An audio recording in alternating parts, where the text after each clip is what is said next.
नमस्कार, नमो नारायण। गीता दैन्य दैनी के अंदर आज हम 129वें दिन में प्रवेश कर चुके हैं और आज 29वें दिन के अंदर हम जिन दो श्लोकों का पाठ करेंगे वो होगा 6वें अध्याय का 15वां और 16वां श्लोक।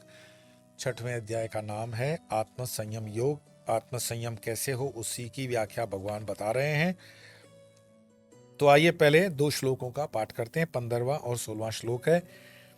युञ्जन् एवं सदात्मानं योगी नियतमानसः शान्तिं निर्वाणपरमां मत्संस्थामधिगच्छति नात्यश्नत्सु तु योगोऽस्ति न चैकान्तमनश्नतः न चाति स्वप्नशीलस्य जाग्रतो नैव चार्जुन। भगवान श्री कृष्ण कहते हैं कि वश में किए हुए मन वाले योगी इस प्रकार से आत्मा को अर्थात मन को निरंतर मुझ परमेश्वर के स्वरूप में समाहित करता हुआ मुझ में स्थित रहने वाली मेरी स्वरूप भूत निर्वाण परम अर्थात मोक्ष रूप परम शांति को प्राप्त होता है। किंतु हे अर्जुन, यह योग न तो अधिक खाने वाले को और न बिल्कुल न खाने वाले का तथा न बहुत अधिक सोने वाले को और न अधिक जागने वाले को ही सिद्ध होता है। अर्थात जैसे तराजू में तौलता है ना, उसको बैलेंस, हर चीज का बैलेंस। भगवान श्री कृष्ण ने पहले मन इंद्रियों के विषय में कहा, फिर आसन के विषय में कहा, फिर ध्यान के विषय में कहा था कल के श्लोकों में हम कहा। आज वो कहते हैं कि मात्रा कैसी होनी चाहिए, खान पान कैसा होना चाहिए, नींद कितनी होनी चाहिए। कई लोग मुझे पूछते हैं कि हम पूजा पाठ करते हैं तो ये कितना करना चाहिए, वो कितना करना चाहिए। तो उसके लिए कुछ पंक्तियां हिंदी फिल्म वालों ने बहुत पहले ही लिख दी हैं। आप उन गीतों के पंक्तियों को सुनेंगे तो आप समझ जाओगे कि कवि क्या कहना चाहता है। मन ही देवता, मन ही ईश्वर, मन से बड़ा न कोई। आपका जो मन है वो आपका गुरु बन जाता है। ऐसा मेरे गुरुदेव ने भी कहा था कि मन तुम्हारा गुरु बन जाए तो तुम्हारा हितैषी, और मन अगर तुम्हारा वैरी बन जाए तो सबसे बड़ा शत्रु। और मन को अपने मित्र करना हो तो वो साधना यही है। गीता में ऐसे अनेक कई विषय आ जाते हैं। जब मैं मन कहूं तो मन, बुद्धि, अहंकार, चित्त, अंतकरण आ गया। तो फिर कई बार प्रश्न आते हैं कि चित्त की 5 अवस्थाएं कौन सी और उनका क्या स्वरूप है। शास्त्रों में हमारे चित्त की 5 अवस्थाएं बताई गई है। एक है क्षिप्त, मूढ़, विक्षिप्त, एकाग्र और निरुद्ध। ये 5 अवस्थाएं हैं चित्त की और इनके लक्षण। क्षिप्त जो यानी खाने पीने और सोने आदि में ही लगे रहेगा, ये क्षिप्त चित्त है। विक्षिप्त नहीं, क्षिप्त। मूढ़, मूढ़ चित्त वो है जो अकर्मण्यता करेगा, स्तब्धता करेगा, निद्रा में रहेगा, आलस्य आदि में समय बिताएगा, वो मूढ़ है। विक्षिप्त कौन है? कभी भजन में लगना, कभी भजन छोड़कर गृह कार्यों में लग जाना, इसी प्रकार कभी इधर कभी उधर लग जाना। ये तीनों अवस्थाएं संसारी लोगों की होती है। ये तीन ऊपर की जितनी कही क्षिप्त, मूढ़ और विक्षिप्त, संत कहते हैं कि ये संसारी लोगों में देखी जाती है। मुझे कई बार आपके ऐसे भी मैसेजेस पढ़ने को मिलते हैं कि पहले तो मैंने सो एंड सो गुरु से दीक्षा ली, फिर उस गुरु को छोड़ा, फिर सो एंड सो गुरु आए थे उनसे ली, फिर उनको भी छोड़ा, फिर तीसरी सो एंड सो गुरु से ली, फिर उसको भी छोड़ा। हनुमान जी में पहले मन लगता था, फिर आजकल शिव जी को देख रहा हूँ, दुर्गा की तरफ आकर्षित हूँ, आपको सुनता हूँ, आपके वीडियो से प्रेरित हूँ, आप मेरे को गुरु दीक्षा दोगे। अब ये विक्षिप्त चित्त है। ये खुद तो डूबेगा ही, हमें भी डुबाएगा, क्योंकि भाई हम तो अपने जेन्युइननेस के साथ उसको मानो कि देते हैं, पर आगे का लोड लेके वो चल रहा है, तो वो जो आगे का लोड है वो उसको विक्षिप्त कर देगा। पहले चित्त की 5 अवस्थाएं समझ जाएं तो ये क्षिप्त, मूढ़, विक्षिप्त। अब चौथी अवस्था एकाग्र। वृत्त की इष्टाकार हो जाना, वृत्ति का इष्टाकार हो जाना। वृत्ति का, हमारी सारी जो वृत्ति है वो इष्टाकार। मैं हमेशा पूछता हूं ना, इष्ट तुम्हारा क्या है। अब ये भी आपका सवाल आता है कि इष्ट कैसे पता चलेगा, हमारा इष्ट कौन सा है। तो इष्ट पता करने के लिए घर में बुजुर्ग जो होते हैं वो बताते हैं, चलो उनको भी नहीं पता है। तो कभी हरिद्वार के अंदर तुम गए होगे, पंडित बिंडित दान किया होगा, नहीं किया होगा, तो एक बार तकलीफ कर लो, वहां जाकर के अपने जो भी गोत्र है तुम्हारा, जो भी वर्ण है, वहां पे जाके बोलोगे तो उस हिसाब से आपको मिलेगा। फिर तुम सब काम मुफ्त चाहते हो कि उन्होंने तुम्हारी इतनी पोथियां पकड़ के रखी हुई हैं, इतने हजारों सालों का तुम्हें इतिहास बताते हैं, तो 500 हजार तुम्हारे हाथ से नहीं छूटता, वो तुम्हें दाना नहीं डालेगा। कहीं भी जाओगे प्रणामी तो देनी पड़ेगी, वो तुम्हारे पूर्वजों का तुम्हें ज्ञान दे रहे हैं। तुम्हारे पूर्वज अगर कहीं गए हैं हरिद्वार के अंदर, वो लिख के आए, वो तुम्हें दिखा रहा है, तो तुम्हें धन्य धन्य फील करना चाहिए। मोबाइल से फोटो लेकर के औरों को भी बताना चाहिए कि ये चीज मिल गई हमें, और उसको समझते हो कि ये तो मुफ्त में होगा।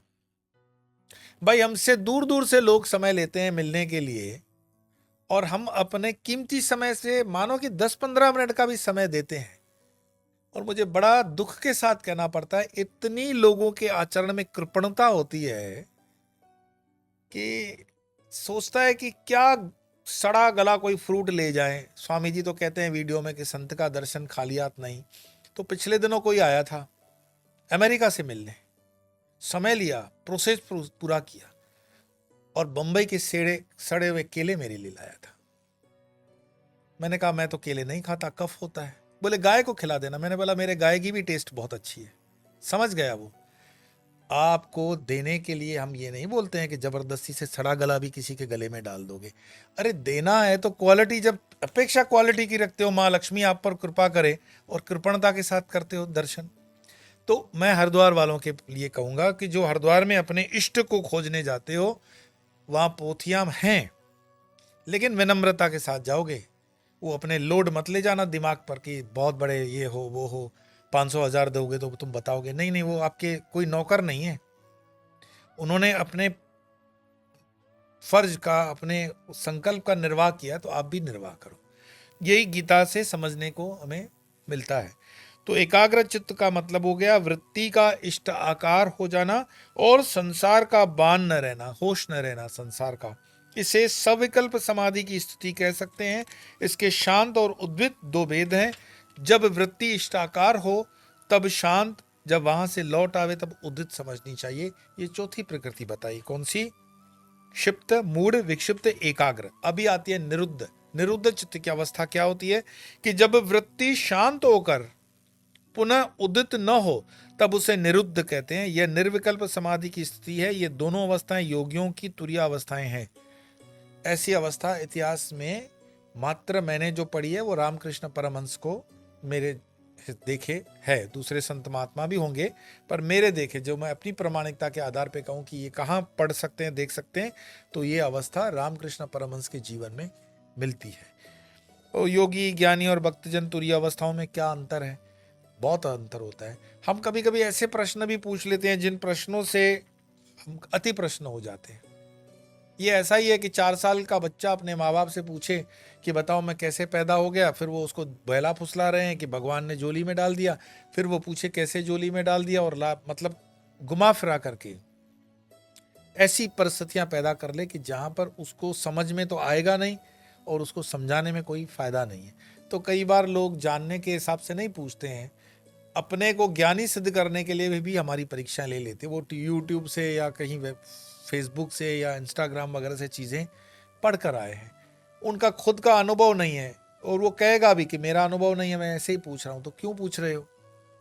जब तुम्हें जाना दिल्ली है तो तुम जर्मनी का रास्ता क्यों पूछ रहे हो कि जर्मनी कैसे जाएंगे, कौन सी एयरलाइन? तो अभी तो तुम बोले दिल्ली जाना था। बोले हाँ दिल्ली तो जाना था, पर ऐसे ही पूछ लेता हूँ कि जर्मनी कैसे जाएंगे, कोई लेना देना नहीं होता।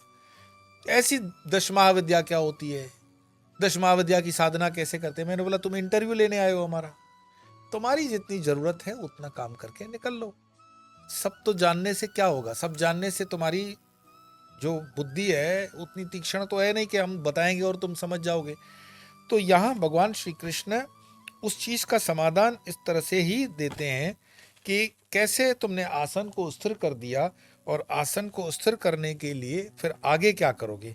तो वो बताते हैं कि आगे करने के लिए 2 चीजें हैं कि वश में किए हुए मन वाले योगी इस प्रकार से आत्मा को, मन को निरंतर मुझ परमेश्वर के स्वरूप में समाहित करता हुआ मुझ में स्थित रहने वाली मेरे स्वरूप भूत निर्वाण परम अर्थात मोक्ष रूप परम शांति को प्राप्त होता है। सब कुछ मेरे अंदर लगा दो, भगवान कहते हैं मेरे। किंतु हे अर्जुन, ये योग न तो अधिक खाने वाले को, नहीं मुझसे तो उपवास नहीं होता, नहीं मुझे तो डायबिटीज है, ये है वो है, तो न अधिक खाने वाला और न बिल्कुल न खाने वाला। ऐसे भी हमको मिलते हैं कि स्वामी जी में हम तपस्या करते हैं तो फिर 2-2 दिन तक तो हम खाते पीते भी नहीं हैं। मुझे बहुत पहले एक बहन मिली थी मठ मिशन से जुड़ी हुई, रामकृष्ण मठ मिशन से। उसने कहा कि स्वामी जी मैं एक बार आसन में बैठ जाऊं तो 24 घंटे में उठती नहीं हूं। अब मन में लग भी रहा था ये कुछ ज्यादा बोल गई। 24 घंटे में आप समझते हो 24 घंटे अपने शरीर को न हिला पाना, उसको न नींद आ रही है, न भूख लग रही है, न शौच की इच्छा हो रही है, न प्यास लग रही है। तो मैंने कहा फिर तुम यहां क्या कर रही हो? तुम्हारा स्थान तो फिर मां आनंदमयी के साथ होना चाहिए था। मैंने 24 घंटे बिना हिले डुले तुम इतने आसन पे बैठते हो, और बातें तो तुमने अभी कल पानीपुरी वाली कही, बेलपुरी वाली कही, उसका चित्त स्थिर समझ में आ जाता है। बातों से इतना तो अंदाज आ ही जाता है कि ये क्या कर रहे हैं। तो कभी कभी हम इंप्रेस करने के लिए भी बोल देते हैं, 3 दिन मैं नहीं खाता हूं तो चलता है, मैं बैठा रहा तो चलता है। ऐसा होता नहीं है, क्योंकि जिसका होता है वो बोलेगा नहीं।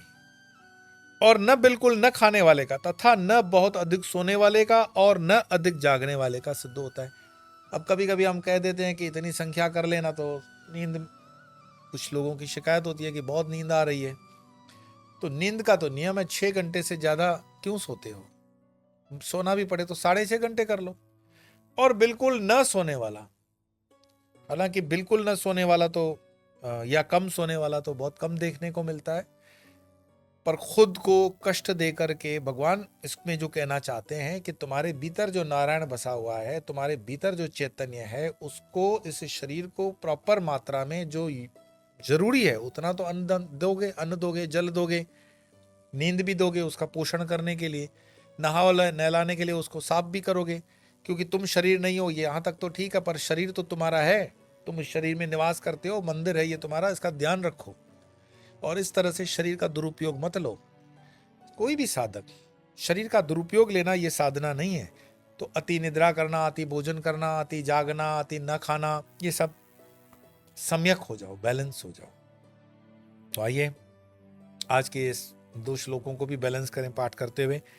युञ्जन् एवं सदात्मानं योगी नियतमानस शान्तिं निर्वाण परमां मत्संस्थाम् अधिगच्छति नात्यश्नत्स्तु योगोऽस्ति न चैकान्तमनश्शन्नत न चाति स्वप्नशीलस्य जागृतो नैव चार्जुन। आज इतना ही, कल फिर मिलेंगे, तब तक के लिए नमो।